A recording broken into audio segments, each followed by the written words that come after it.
Assalamualaikum warahmatullahi wabarakatuh. Kemarin kita sudah bersama-sama melakukan percobaan gerak parabola, yaitu kita melihat hubungan antara bagaimana sudut yang kita variasi ini terhadap jangkauan jatuhnya. Ternyata di gerak parabola tidak hanya besaran jangkauan saja yang bisa kita pelajari. Ada banyak besaran lain yang bisa kita eksplorasi. Artinya kalau kita terapkan dalam kehidupan sehari-hari, bisa kita ramalkan dengan pengetahuan fisika kita. Mari kita pelajari bersama.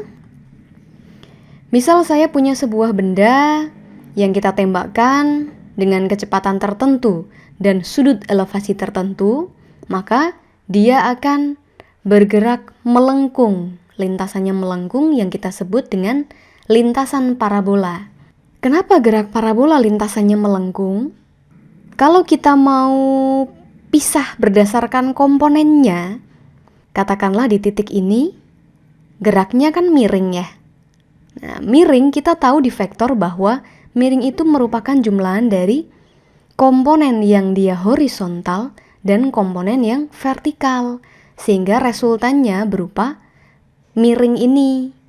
Nah, sama juga dengan gerak parabola. Gerak parabola merupakan kombinasi dari dua gerak yang kita sudah kenal sebelumnya, yaitu pada arah mendatar ini merupakan GLB atau gerak lurus beraturan, dan arah vertikal ini merupakan gerak lurus berubah beraturan. Mari kita lihat sebagai buktinya. Kita slow motion. Coba kamu perhatikan vektor yang arahnya mendatar. Nah, perhatikan ini dulu. Ini adalah vektor dari kecepatan. Kamu lihat bagaimana panjangnya vektor kecepatan. Kita ulang. Panjangnya segini, segini. Iya, panjangnya selalu sama ya. Artinya kecepatannya selalu sama. Kecepatan yang sama atau kecepatan yang tetap, geraknya kita sebut sebagai gerak lurus beraturan atau gerak lurus dengan kecepatan tetap. Nah, sekarang kita fokus ke yang arahnya ke atas. Coba kamu lihat, apakah betul ini GLBB atau gerak lurus dengan kecepatan yang berubah-ubah, beraturan, atau gerak lurus dengan percepatan tetap? Cek, memendek, memendek, memendek, memendek, habis muncul lagi, memanjang, memanjang, memanjang, sangat panjang. Kecepatannya berubah-ubah ya. Dari sini kecepatannya besar, untuk sumbu Y-nya mengecil, mengecil, mengecil hingga 0, lalu mengecil, mengecil, membesar, membesar, membesar, membesar hingga kembali seperti semula.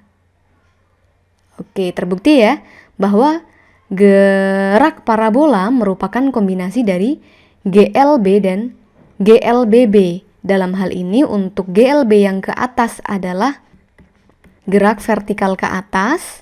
Nah, sampai sini karena dia kecepatan Y-nya 0, maka di sini adalah gerak jatuh bebas. Apa yang bisa kita ketahui, yang bisa kita analisis dari gerak ini? Tadi kita ketahui bahwa gerak parabola merupakan kombinasi antara GLB dan GLBB ya. Keduanya berbeda pada kecepatannya. Kalau GLB kecepatannya tetap, kalau GVA kecepatannya berubah. Yang kita sudah tahu ada 4 persamaan penting di GLBB. Kita juga gunakan itu nanti. Nah, besaran apa saja yang perlu kita kenali? Pertama adalah kecepatannya saja dulu. Untuk kecepatan, karena gerak parabola mengalami dua gerak, yaitu gerak GLB dan GLBB atau GVA, maka kecepatannya ada dua, yaitu kecepatan pada sumbu X dan kecepatan pada sumbu Y. Ada Vx dan Vy. Benda untuk dapat mengalami gerak parabola, pertama-tama dia harus diberi V0 kan ya. Harus dilempar. Kalau didiamkan ya nggak mungkin tiba-tiba naik sendiri.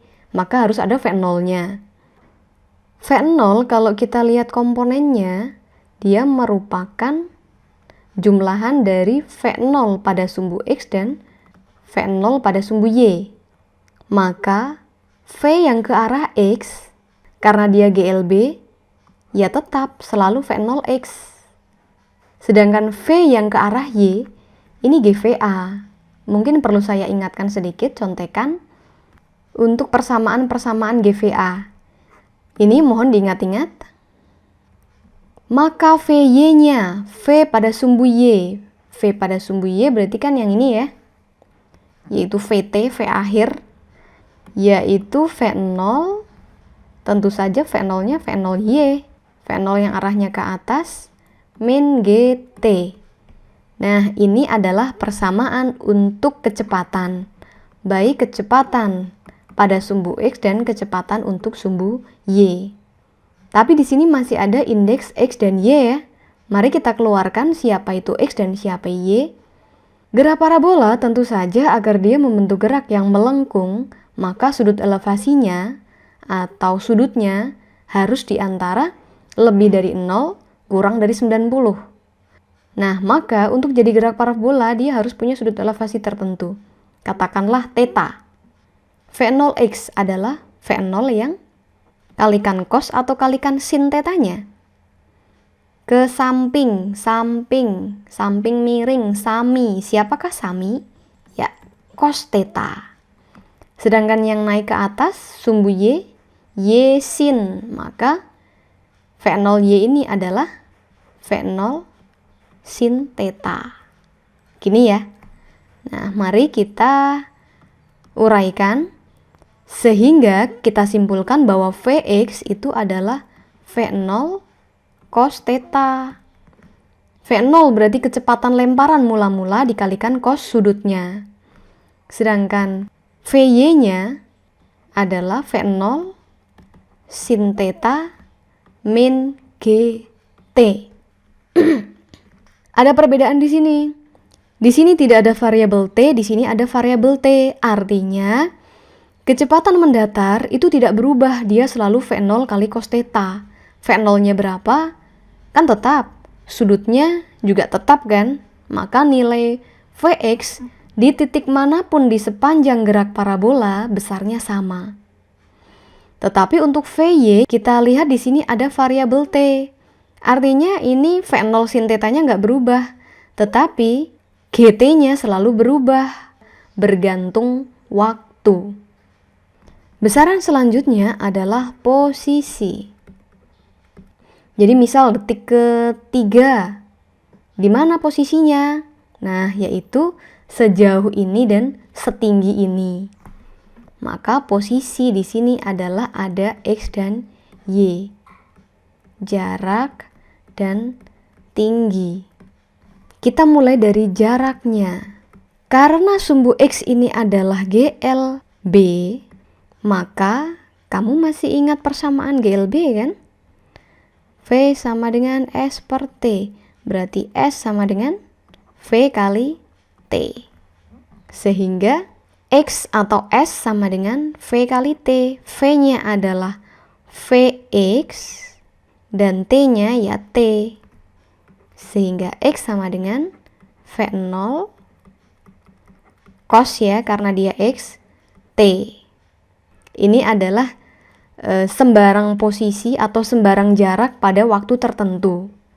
Jadi ada variabel T di sini. Jaraknya berubah terus tergantung waktunya. Sekarang bagaimana dengan Y atau ketinggiannya?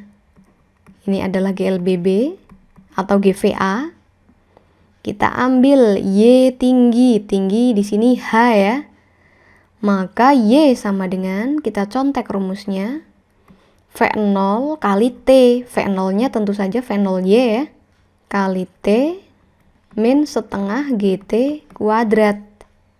Maka Y sama dengan V0 sin theta kali T min setengah GT kuadrat. Ini adalah cara menentukan ketinggiannya pada waktu tertentu. Besaran selanjutnya yang harus kita kenali adalah tinggi maksimumnya. Tinggi maksimum kalau kita gambarkan gerak parabolanya, ini dia. Gerak parabola kan suatu waktu dia akan mencapai titik yang paling tinggi, titik puncaknya, titik tertingginya. Nah, tinggi maksimum ini adalah ketinggian dari tanah ke titik itu. Kita simpulkan YH, highest.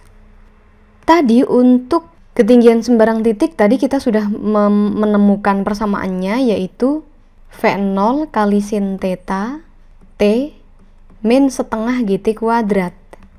Begini kan ya? Nah, sekarang bagaimana dengan ketinggian di titik tertinggi? V0-nya tetap, sin-nya tetap, G-nya tetap. Apanya yang berubah-ubah? Iya, waktu.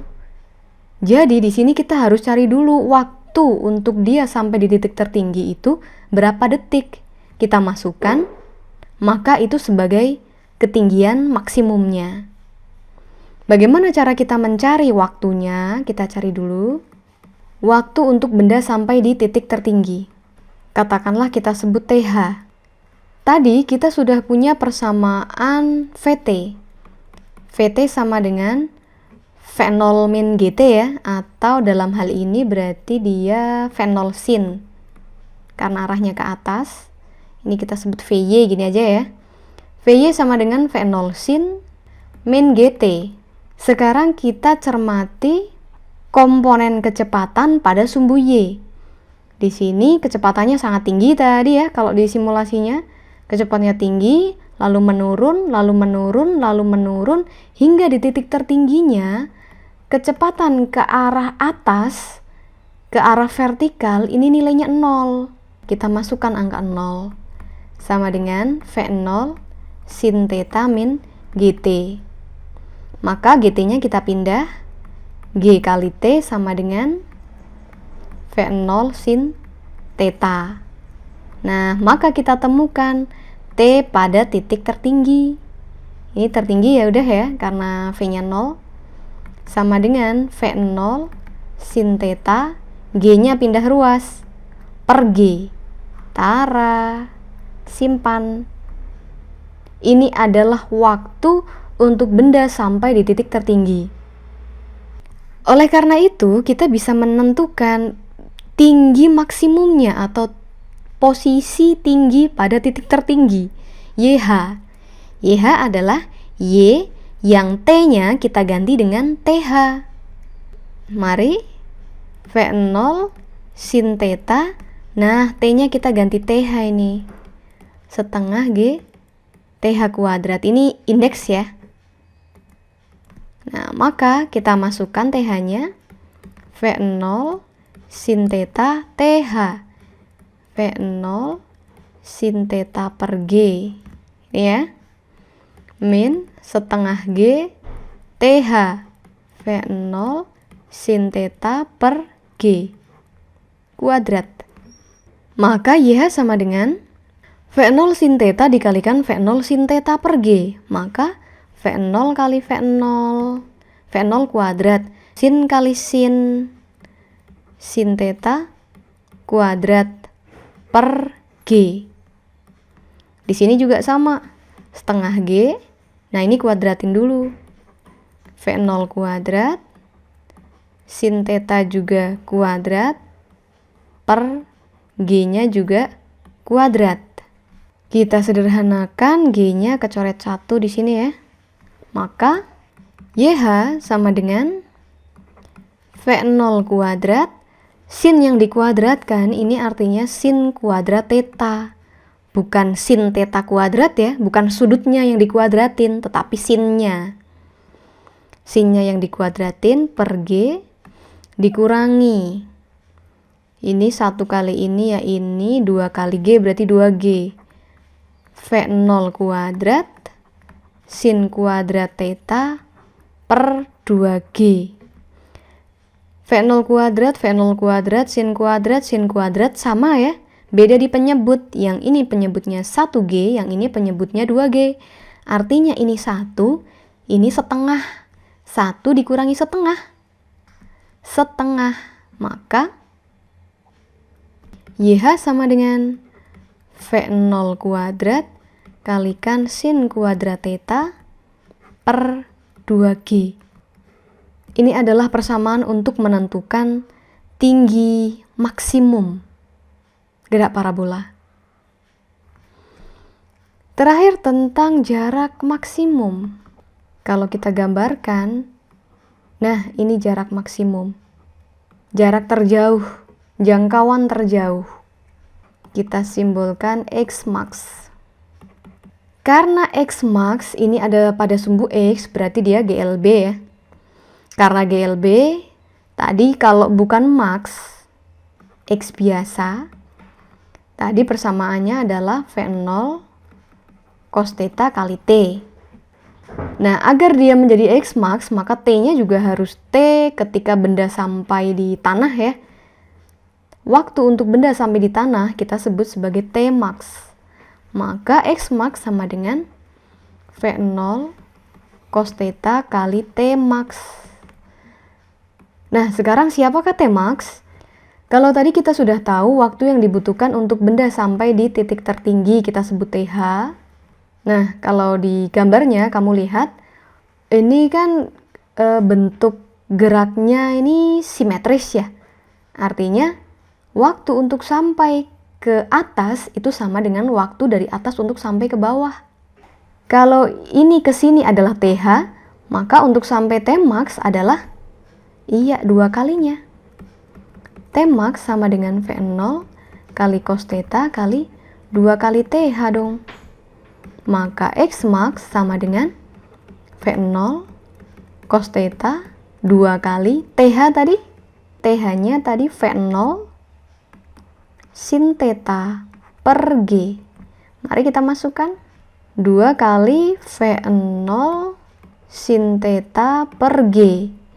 Maka X max sama dengan, ini kali semua ya, V0 sama V0. V0 kuadrat cos theta kali sin theta sama sin theta cos theta kali 2. 2-nya di sini per G. Ini adalah persamaan untuk menentukan jarak terjauh. Nah, di matematika, di trigonometri nanti kamu akan ketemu identitas trigonometri bahwa suatu persamaan trigonometri bisa diubah dalam bentuk persamaan yang lain. Contohnya adalah ini, bahwa 2 sin theta cos theta kita bisa tuliskan sebagai sin 2 theta. Kenapa gini? Nanti kamu akan ketemu, sementara kita pakai jadi ya. X max sama dengan V0 kuadrat kali sin 2 kali theta per G. Ini adalah persamaan untuk menentukan jarak maksimum. Nah, selesai. Kalau dilihat-lihat mungkin kok persamaannya agak kruwel-kruwel begitu ya. Nggak apa-apa, ini kenapa saya ceritakan dari awal. Maka untuk memahami ini, kamu harus paham konsepnya tadi. Kapan menggunakan persamaan GLB sebagai dasar dan kapan menggunakan GLBB sebagai dasar. Nah, karena mereka berdua adalah dasar, maka kalau kamu belum paham GLB, GLBB, pelajari lagi.